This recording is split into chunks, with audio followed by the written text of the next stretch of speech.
That's a nice barrel you got there. Bonjour everyone, Pantoufleee here today for a new video concerning the AMX 3090, aka the French Tier 8 light tank. I want to do a video on this tank simply because it received the buff and I did not really talk about it on that channel.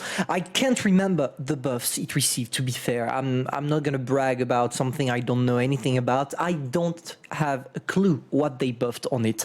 All I can tell you is that I tested it out yesterday in stream and it appeared that this tank was actually worth getting and simply enjoyable. It was enjoyable, an enjoyable moment. So, what do you need to know? First thing first, the gun. The aim time, 3.1 seconds, is average and even good when you compare it to other light tanks, for example, the T-54 lightweight. The gun dispersion is good as well, 0.29, or good. I should say amazing, because going below 0.30 with the light tank is insane. The damage per minute is only kind of 2,000, simply because this tank is packing an auto-loader. You are not here to have a DPM, you are here to have a burst ability. And to these days, this is the light tank that has the best burst abilities simply over the fact that it has an autoloader, because in 5 seconds you will deliver 225 HP multiplied by 3, so a total of nearly 700 damage. And that's something that is insane about the AMX 3090, its possibilities of bursting damage and going away, running away, and that's pretty much how you want to play the whole line, the AMX, the batch at tier 9 and the batch at tier 10. Now, one thing I do not like about the AMX, but might be only me, the average penetration with your regular shell, only 170. In my opinion, that's not enough. Of course, you can climb it up a little bit by using the right equipments, for example, the calibrated shell, and when you do, it's going to increase it just a little bit over the top, as you can see right there with 178, which is better, but still under low when you compare it to other light tanks, for example, maybe the RU-251. But beside that, this gun is actually amazing, and especially mounted on a light tank that can go around the battlefield quite easily. For the turret, amazing mobility, of course.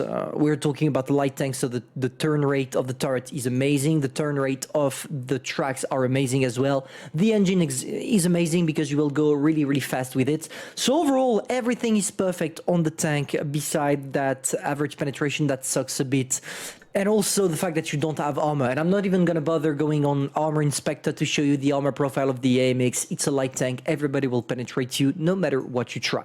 Now let's talk about the equipment. So I first go for the calibrated shell simply because I want to increase a little bit my penetration, and I feel like it's way better to use calibrated shell than using improved ventilation. Of course, it's only my opinion, but that's how I'm playing my tank.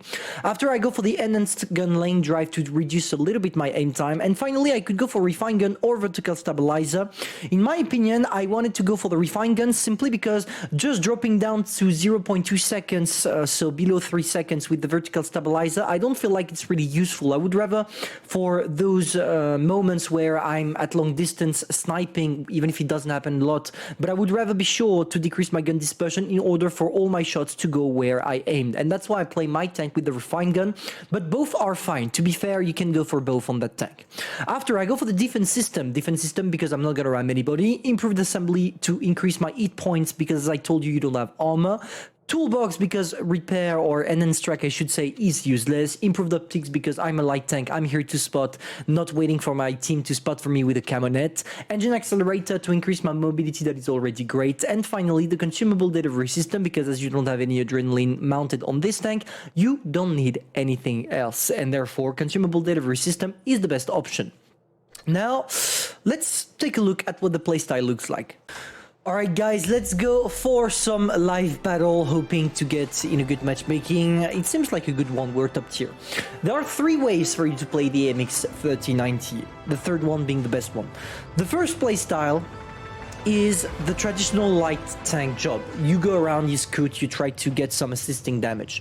The second one is the support, the one that is close to what you would do in an AMX 50B.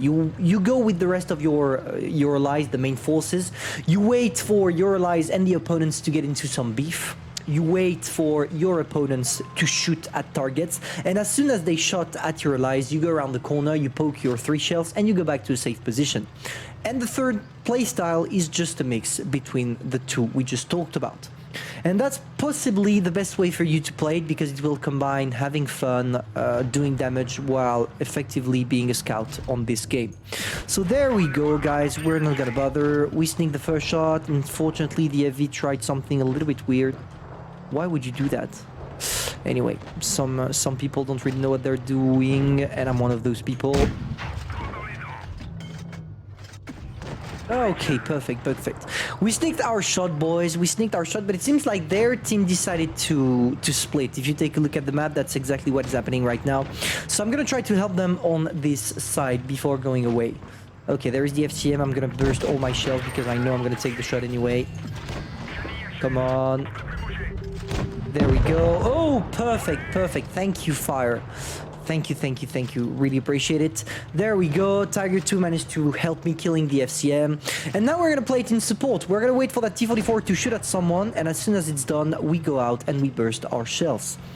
And it's already the case right now, so let's not bother and go straight into it. He's gonna try to shoot at me, of course, because I'm the easiest target. I mean, I don't have any armor.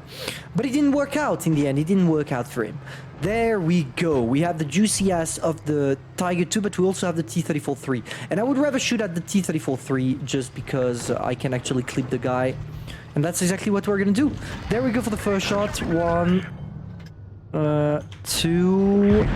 He died, and the last one for the Tiger. There we go. 75 TS is probably going to be able to kill the Tiger 2, so I'm not going to bother, and I'm going to go straight on that IS-5. I'm probably going to take a shot here, but who really cares? Oh no, I'm not going to take a shot. Okay, he doesn't care about me. That's perfect. So there we go.